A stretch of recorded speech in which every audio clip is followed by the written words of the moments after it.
자본주의 온라인에 접속하신 것을 환영합니다. 지난 1화 공략을 보신 분들은 이제 이 게임의 돈이 복사된 데이터에 불과하다는 걸 아실 겁니다. 그런데 말입니다. 많은 초보 유저들이 이 사실을 알고도 계정이 박살납니다. 왜일까요?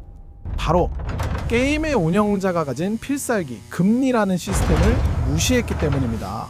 오늘 공략은 매우 중요합니다. 여러분의 주식 계좌가 왜 파란불인지, 왜 내가 집을 사자마자 가격이 떨어지는지, 그 모든 원흉인 서버 난이도 조절 장치에 대해 낱낱이 파헤쳐 드리겠습니다. 이걸 모르면 여러분은 영원히 운영자의 장난감으로 살아야 합니다. 먼저 금리가 뭘까요? 어렵게 생각하지 마세요. 게임 용어로 번역하면 골드 사용료입니다. 여러분이 다른 유저나 은행 NPC에게 골드를 빌릴 때 내야 하는 월세 같은 거죠. 그런데 이 월세를 결정하는 절대적인 권력자가 있습니다. 바로 미국 서버의 메인 운영자, 연방준비제도, 줄여서 연준 또는 FED라는 NPC입니다. 이들은 매달 회의를 열어 서버의 난이도를 결정합니다. 자, 상황을 보여드리죠. 운영자가 보기에 서버의 골드가 너무 많이 풀려서 인플레이션 버그가 심해졌다 싶으면 금리 인상이라는 버튼을 누릅니다. 이건 게임의 중력을 10배로 높이는 것과 같습니다. 금리가 오르면 어떻게 될까요? 골드 사용료가 비싸지니까 사람들은 빌린 돈을 갚으려고 아이템을 팝니다. 주식도 팔고 코인도 팔고 부동산도 던집니다. 시장에 매물이 쏟아지니 가격은 폭락하죠. 중력이 강해져서 모든 자산이 바닥으로 추락하는 겁니다. 이때 눈치 없이 와 싸다 하고 빚내서 주식 사는 초보들 그대로 압사당해서 한강 맵으로 강제 이동당하는 겁니다. 반대로 운영자가 금리 인하 버튼을 누를 때가 있습니다. 경기가 너무 망해서 유저들이 다 접을 것 같으면 중력을 약하게 만들어줍니다. 골드 사용료가 싸지니까 사람들은 은행에서 돈을 빌려다가 다시 아이템을 사기 시작합니다. 이때가 바로 이지 모드입니다. 개나 소나 돈을 버는 상승장이 바로 이때 찾아옵니다. 자, 여기까지가 기본 원리입니다. 하지만 고인물이 되려면 한 단계 더 깊이 알아야 합니다.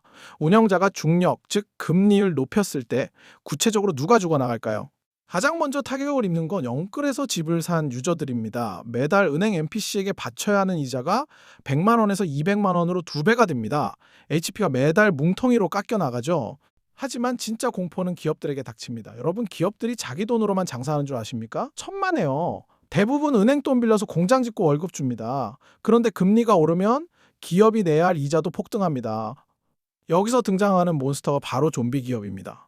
금리가 낮을 때, 즉 이지 모드일 때는 돈을 못 벌어도 대충 빚내서 연명하던 허약한 기업들이 있었습니다. 그런데 난이도가 헬 모드로 바뀌자마자 이 좀비 기업들은 이자를 감당 못하고 줄줄이 파산합니다. 기업이 망하니 다니던 유저들은 강제 로그아웃, 즉 해고를 당합니다. 소비가 줄고 경기가 얼어붙고 서버 전체가 빙하기에 들어가는 겁니다. 투자의 대가 워렌 버핏은 이렇게 말했죠. 물이 빠지면 누가 발가벗고 수영했는지 알 수 있다. 이걸 게임 용어로 번역하면 이렇습니다. 서버 난이도가 올라가면 누가 똥템 끼고 고수인 척했는지 드러난다. 더 무서운 건 시차입니다. 이건 일종의 독 데미지와 같습니다.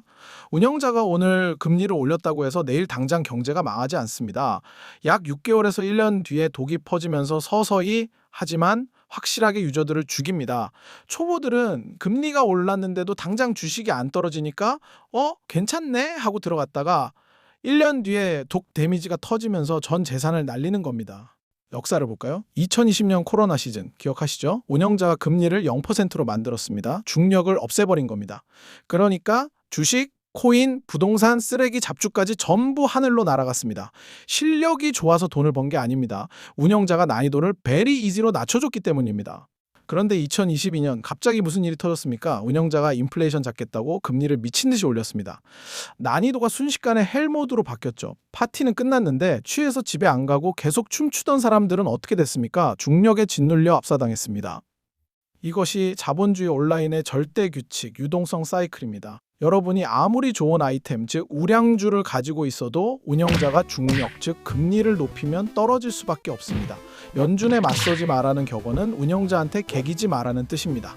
그럼 우리는 어떻게 플레이해야 할까요? 운영자의 패치노트를 읽어야 합니다. 그들이 금리 레버를 올리고 있는지, 내리고 있는지, 아니면 유지하고 있는지. 지금이 금리 인상기라면 납작 엎드려야 합니다. 빚을 줄이고 현금을 확보해서 좀비 기업들이 청소될 때까지 기다려야 합니다. 지금이 금리 인하기라면 그때야말로 헐값에 나온 S급 아이템들을 주워 담을 기회입니다. 자본주의 고인물이 되는 법 간단합니다. 내 뇌피셜을 믿지 말고 운영자의 의도를 읽으십시오. 파도가 오는데 헤엄치지 말고 파도가 가는 방향으로 서핑을 하십시오. 다음 3화에서는 운영자들도 꼼짝 못하는 게임 내 최강 아이템 채권과 환율의 비밀을 공략해 드리겠습니다. 서버 난이도에 털리기 싫다면 구독과 좋아요 누르고 대기하세요. 지금까지 자본주의 온라인 고인물이었습니다. 로그아웃!